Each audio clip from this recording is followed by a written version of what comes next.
Rússia, galera, vamos falar um pouquinho da geopolítica da Rússia? Qual será o próximo alvo da Rússia? Os países que precisam se proteger da Rússia.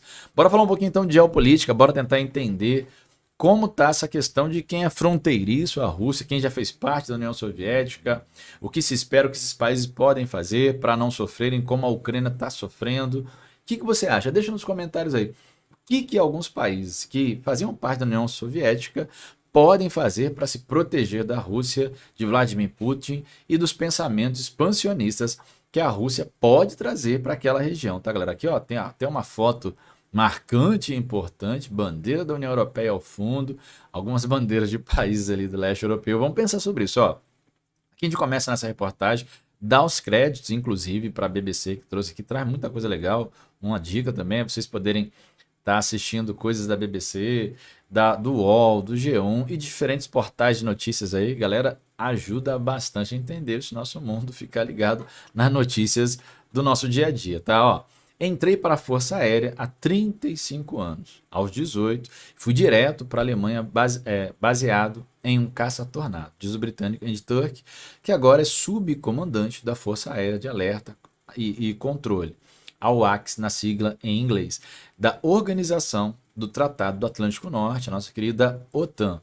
Foi no fim da Guerra Fria, naquela época que tínhamos um papel nuclear, inclusive de evitar que uma guerra nuclear viesse a acontecer. Depois da guerra, esperávamos um dividendo da paz para seguir em frente geopoliticamente, mas claramente isso não é algo que a Rússia queira fazer. E agora, meu filho mais velho está batendo na porta para entrar na Força Aérea, querendo fazer a diferença também. Parece até uma espécie de ciclo, ele até fala no sentido ali, tem umas reticências, para poder mostrar como isso é contraditório, na verdade, né? Vamos lá, estamos a cerca de 30 mil pés acima do Mar Báltico em um avião de vigilância da OTAN, equipado com radar gigante que permite que os membros da tripulação vasculhem a região por centenas de quilômetros ao redor em busca de atividades russas suspeitas. Missões de policiamento aéreo como esta e a adesão à OTAN de forma mais ampla fazem há muito tempo com que as pequenas nações bálticas, Lituânia, Letônia e Estônia, os países do Mar Báltico, tá, galera? Lituânia, Estônia e Letônia, fazem há muito tempo com essas pequenas nações que são vizinhas da Rússia se sintam seguras. Mas o presidente dos Estados Unidos, Donald Trump, está mudando isso, ou está querendo mudar isso, graças à sua afinidade com o presidente da Rússia, Vladimir Putin, que ficou evidente desde o primeiro dia de mandato, desde o primeiro mandato, tá, galera?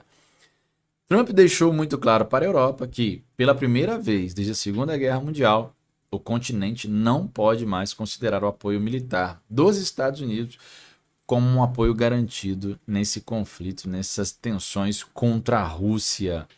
E aí já é um recado importante. Galera, as noções geopolíticas estão se alterando. A estrutura geopolítica que a gente conhecia desde o início da nova ordem mundial, dos anos 90, 1990 para cá, estão se alterando de maneira significativa e isso a gente precisa ficar atento e assim, está mudando de uma maneira muito expressiva e muito rápida ao mesmo tempo.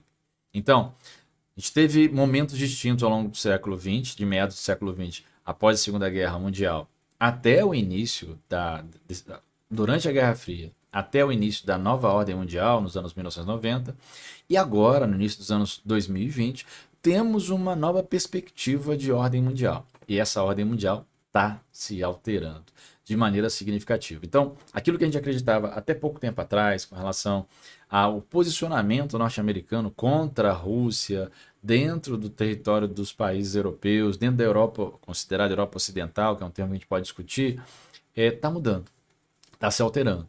E nesse contexto, como está se alterando, nós precisamos observar para que caminhos essa mudança de posicionamento vai reorganizar, né, rearrumar esse quadro geopolítico internacional, esse jogo de xadrez, né? Porque a verdade a gente vive nas questões geopolíticas com as principais nações do mundo um xadrez geopolítico delicadíssimo, que muda toda hora. E essas pequenas mudanças são delicadíssimas também para outros países, inclusive para a gente aqui no Brasil, tá? Por exemplo, a mudança do poder político nos Estados Unidos está reorganizando esse tabuleiro totalmente. Aquilo que a gente tinha, nossa, os Estados Unidos é contra a Rússia, os Estados Unidos são inimigos históricos da Rússia, a Rússia tem os espólios da União das Repúblicas Socialistas Soviéticas, então naturalmente vai se colocar contra os Estados Unidos vai se colocar contra a Rússia, está mudando, tá, galera?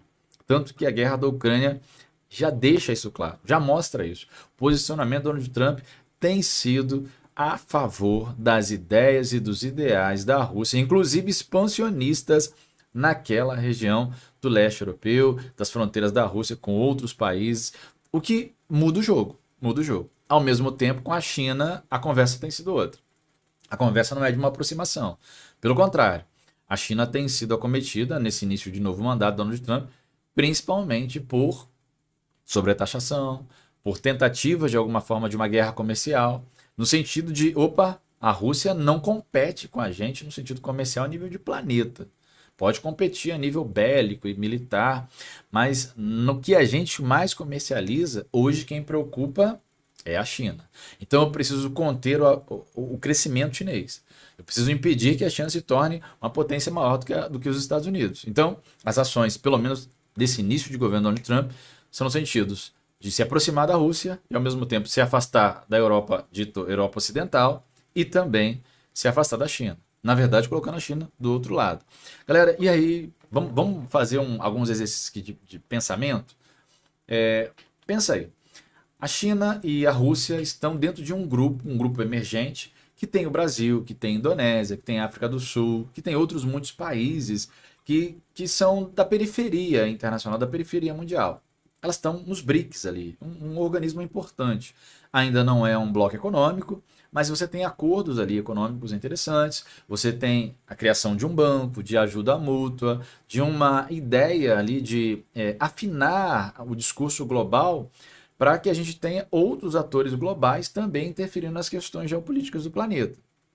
Mas agora você tem ali uma certa bagunça, né? Porque a gente está acostumado a ver China e Rússia, e o Brasil, inclusive, de certa maneira alinhando alguns discursos. Isso está mudando. Está mudando porque você não espera que os Estados Unidos, historicamente, esteja alinhado com ideais da Rússia. Mas não é isso que está acontecendo na guerra da Ucrânia. E ele já deixou bem claro que, pelo menos o Donald Trump, que não é bem assim que qualquer país europeu vai ter o apoio dos Estados Unidos. Então, tem um rearranjo aí que é importante que a gente pense e analise, sem dúvida nenhuma. E dito isso, vamos dar uma olhada nessa situação que envolve alguns países. Vamos começar falando sobre a questão da economia da Rússia que está sendo reestruturada.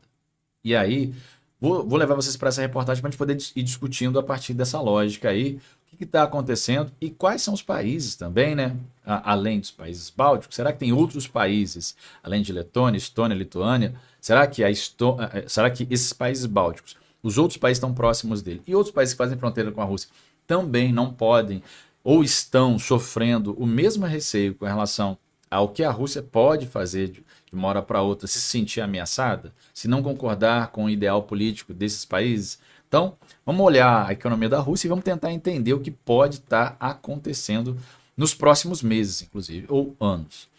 Então, a economia da Rússia está se reestruturando ou está sendo reestruturada, tá, galera? Ian Bond, vice-diretor da Think Tank, Centro para a Reforma Europeia, acredita que sem um cessar-fogo de longo prazo, se um cessar-fogo, na verdade, for acordado na Ucrânia, um de longo prazo, agora está sendo acordado um de 30 dias, ou seja, de curto prazo, mas é bem provável que após esses 30 dias seja costurado um acordo, talvez até definitivo, é improvável que Putin pare por aí. E aí, galera? Resolveu lá com a Ucrânia e hoje o que se desenha é resolver no sentido de tomar território. É isso. Vai ficar com 20% do território da Ucrânia, a Ucrânia vai ter que aceitar e pronto, e acabou. Se quiser é isso, porque não vai ter apoio político suficiente. Daqui a pouco a gente vai falar sobre a Europa, tá, galera? Como a Europa está se preparando, a próxima discussão é essa. Como a Europa está se preparando para não ter o apoio dos Estados Unidos. Mas antes de chegar nisso, vamos tentar entender aqui essa reestruturação da Rússia e o apoio dos Estados Unidos, o que isso pode representar, né? Ó, ninguém sem consciência quer pensar em uma guerra europeia, que está prestes a acontecer novamente. Ninguém quer isso, tá, galera? Nem a Rússia quer isso, na verdade. Mas a realidade é que é um número cada vez maior de agentes de serviço de inteligência europeia, tem dito isso, tem observado isso. Quer isso aconteça em 3, 5 ou 10 anos, o que eles estão dizendo aí é que a ideia de paz, de que a paz na Europa vai durar para sempre, agora é coisa do passado. Então, vamos pensar, galera, que o continente europeu é onde aconteceu as duas grandes guerras que marcaram o século XX, né?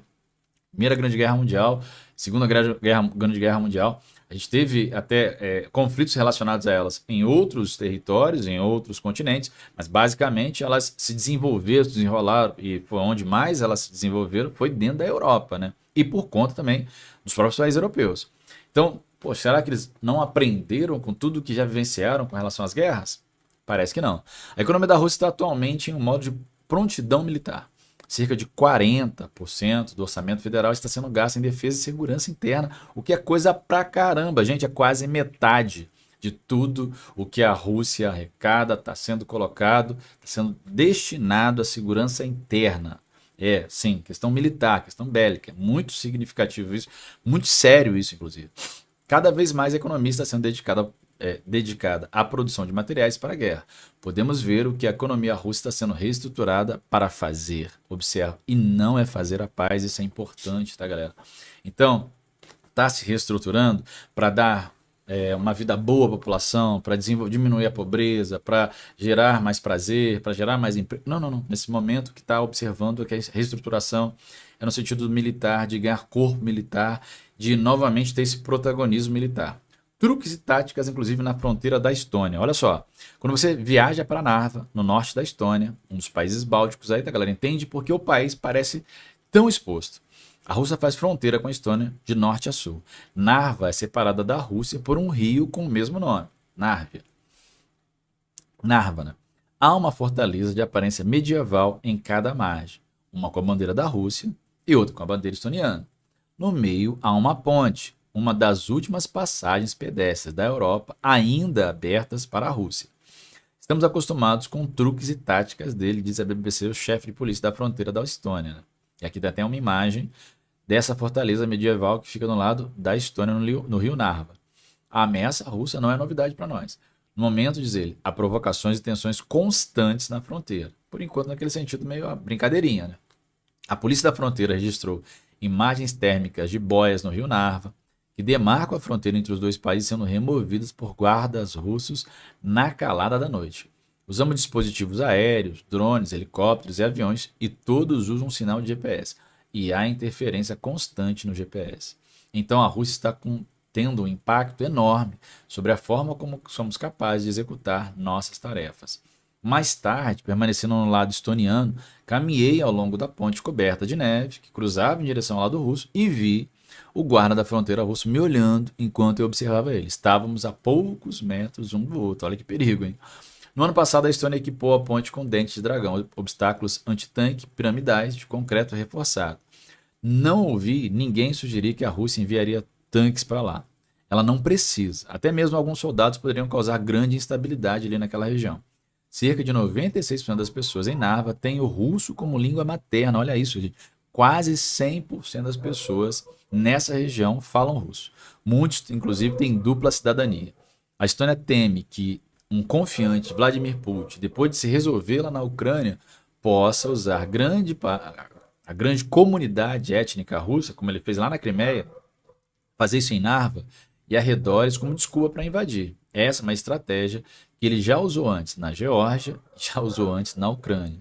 Em uma indicação dramática da crescente ansiedade, a Estônia, junto à Lituânia e à Polônia, anunciaram nessa semana que estão pedindo aos seus respectivos parlamentares que aprovem a saída de um tratado internacional que proíbe o uso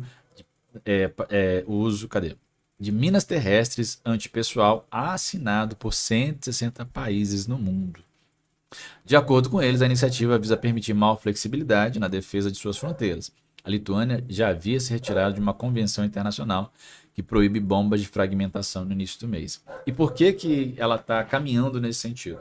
Porque percebe cada vez mais que a coisa está ficando perigosa, está ficando delicada nessa gestão, nessa relação com a Rússia. E sabe, sim, que se a Rússia sai fortalecida desse conflito com a Ucrânia, obviamente a Estônia pode ser a próxima parada. Os países que não fazem parte da OTAN correm mais risco? Uma pergunta importante, tá? Camille Grant, ex-secretário-geral adjunto para investimentos em defesa da OTAN, acredita que após a Ucrânia, Putin teria mais chance de ter como alvo um país que não fosse, claro, membro da OTAN, e aí dá o caso aqui da Moldávia, em vez de provocar uma nação da aliança militar devido ao maior risco de reação internacional, que a ideia da OTAN é se você ataca ela, todos os países que fazem parte da OTAN te atacam. A Estônia e outras nações bálticas eram tradicionalmente mais vulneráveis do que o restante da OTAN, pois estavam geograficamente isoladas dos membros da aliança na Europa Ocidental, de acordo com Grant. Mas isso foi resolvido em grande parte agora, desde que a Suécia e a Finlândia também se juntaram à OTAN após uma invasão em grande escala na Ucrânia pela Rússia. Então isso é recente, inclusive, tanto Suécia quanto Finlândia como parte da organização do Tratado Atlântico Norte, tá? O Mar Báltico se tornou o mar da OTAN, ele observa, o que incomoda diretamente a Rússia e é um dos motivos desses movimentos russos, o avanço da OTAN para áreas mais próximas da fronteira da Rússia, sem dúvida nenhuma, é um dos motivos para tudo isso que está acontecendo lá na Ucrânia. Marion Messmer, pesquisadora do Programa de Segurança Internacional do think tank britânico Chatham House, acredita que o gatilho mais provável para uma guerra com a Rússia seria um erro de cálculo e não um projeto. É o que eu estou falando para você. Ninguém quer de fato a guerra, tá, galera? Porque ela é custosa e negativa para todo mundo. Se a paz for alcançada na Ucrânia, Messmer prevê que a Rússia provavelmente vai continuar com as campanhas de desinformação, com a guerra cibernética na Europa, assim como a sabotagem e espionagem no Mar Báltico. Acredito que eles provavelmente vão continuar qualquer tipo de atividade desestabilizadora, mesmo que vejamos uma paz positiva para a Ucrânia. Um dos riscos que vejo é que basicamente pode ocorrer um acidente no Mar Báltico que seja completamente involuntário, mas que seja essencialmente resultado da atividade russa na Zona Cinzenta ou de sua política temerária, em que eles pensavam que tinham controle de uma situação e acabaram não tendo. E isso se transforma em um conflito, um confronto, na verdade, entre um Estado-membro da OTAN e a Rússia, que pode transformar-se em outra coisa. Num conflito global, é isso que ele quer dizer. Quão unida hoje está a OTAN? E aí, galera, com os Estados Unidos? A gente acabou de falar dos Estados Unidos e dessas mudanças geopolíticas que estão acontecendo. A verdade é essa, estão acontecendo. Será que a OTAN está unida de verdade? Outra reflexão que eu acho que é muito válida, tá? Presumivelmente, o presidente russo primeiro refletiria sobre a probabilidade de os aliados da OTAN retaliarem qualquer tipo de ataque que a Rússia fizer a qualquer país, mesmo que não seja membro da OTAN ali na Europa. Será que os Estados Unidos, ou até a mesma França, a Itália, o Reino Unido, se arriscariam a entrar numa guerra com a potência nuclear russa por causa de Narva, uma pequena parte minúscula da Estônia, na margem oriental da OTAN? Olha que questão importante, né? Será que vale a pena para as grandes potências se indispor com a Rússia por um pedaço territorial pequeno da Estônia? Expõe que víssemos uma repetição do que aconteceu em Donbas, no leste da Ucrânia, em 2014, quando paramilitares russos envolvidos em combates não se identificaram como soldados russos. Isso permite a Putin uma negação plausível, e nessa circunstância a OTAN entraria para ajudar a Estônia? Será? Então, muito provavelmente isso não aconteceria. Se a OTAN não fizer isso, as vantagens para Putin podem ser tentadoras. O princípio da unidade da Aliança Militar Ocidental, que ele detesta, seria prejudicado. Ele também desestabilizaria os países bálticos em geral, provavelmente em termos sociais, políticos, econômicos, já que uma incursão russa, ainda que limitada, provavelmente afastaria investidores estrangeiros que veem essa região como uma região, nesse momento, 2025, início de 2025, estável. Outra preocupação que tem sido discutida na Estônia é que Donald Trump poderia acabar retirando ou reduzindo significativamente o número de tropas e capacidades militares que os Estados Unidos há muito tempo mantêm na Europa, e isso pode trazer uma perda de capital humano, material, tecnológico, militar, bélico enorme para a Europa, e alguns países obviamente vão sentir mais do que outros, galera. A gente tem que entender esse rolê, entender essa perspectiva. O ministro da Defesa da Estônia, o Hanno Pevkur, eu acho que é isso, né? Fez as seguintes declarações quando a reportagem da BBC encontrou com ele na capital, Tallinn, com relação à presença dos Estados Unidos. Não sabemos qual é a decisão do governo americano nesse momento. A verdade é essa. Eles disseram claramente que vão concentrar mais no Pacífico e disseram claramente que a Europa tem que assumir suas responsabilidades pela Europa, e a gente concorda com isso. Então, aqui temos um ponto. Temos que acreditar em nós mesmos e confiar em nossos aliados, também nos americanos. Estou bastante confiante de que atacar apenas um pedaço da Estônia é um ataque contra toda a OTAN. Esta é a pergunta para todos os aliados, para todos os 32 membros, acredita Pevkur. Estamos juntos ou mais ou menos? Ou não estamos? E galera, essa é uma questão importante, tá? Até que ponto os países de fato estão juntos dentro da OTAN? Qual que é o tamanho do ataque que seria necessário para que houvesse uma mobilização das potências mais significativas? E aí, quando eu digo mais significativo, vamos pensar na Alemanha, vamos pensar na Itália, vamos pensar na Rússia, vamos pensar nos Estados Unidos, vamos pensar na Grã-Bretanha. Será que esses países se mobilizariam de maneira geral para poder atacar a Rússia por um fragmento de território, por uma porção territorial? Será? E é isso que alguns países também analisam. O resultado do que acontecer na Ucrânia, obviamente, pode impactar diretamente na integridade territorial ou não desses países daqui a pouco. E aí a gente tem que pensar sobre isso. Pensando sobre isso, vamos beber um pouquinho d'água para a gente poder continuar. E é claro, se você está me assistindo aí, ó, deixa nos comentários o que você acha de tudo que está acontecendo nesse nosso planeta louco, tá, galera? Tá doideira pura. A gente tem analisado aqui semanalmente, em diferentes vídeos, essa geopolítica tem sido, inclusive, um dos assuntos mais debatidos aqui no canal. Se você gosta disso, obviamente, se inscreve aí, porque toda semana, e a gente está trazendo até agora com uma frequência maior, por meio, inclusive, de lives, discussões geopolíticas, esse nosso mundo em movimento, principais notícias do dia, da semana, sobre o que está acontecendo no nosso Brasil e no nosso mundo. Então, se você gosta, fica ligado.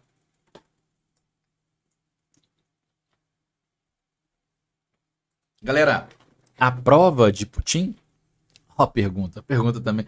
Só pergunta boa. Essa reportagem vale muito a pena, tá, galera? Ó, essa nova e incômoda sensação de insegurança, ou pelo menos de imprevisibilidade, nos países bálticos e na Polônia, o que a OTAN chama de flanco oriental próximo à Rússia, é evidente no tipo de legislação que está sendo debatida e introduzida na região.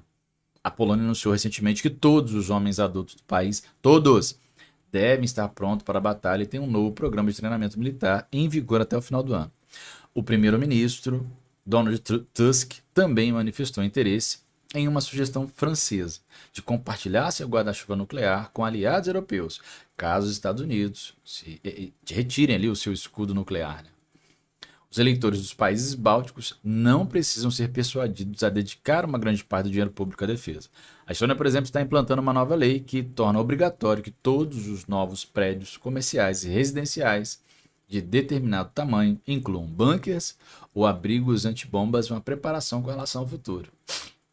Tallinn também acaba de anunciar que vai gastar 5% todo o produto interno bruto, todo o PIB em defesa a partir do próximo ano. A Lituânia pretende chegar a algo entre 5% e 6%, segundo o governo.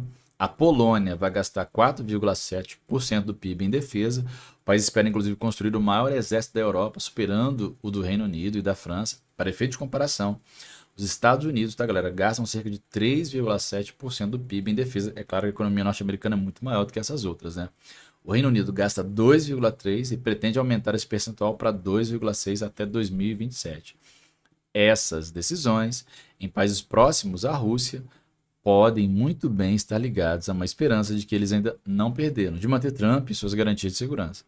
O presidente americano repetiu nesse mês sua posição declarada anteriormente. Se os países da OTAN não pagarem, não vou defendê-los, não vou defendê-los. Então ele deixou bem clara a sua posição. Delicadíssima, tá, pessoal? Qual que seria o plano B da Estônia? Eu não vou falar sobre o plano B da Estônia hoje, não. A gente pode falar um outro dia.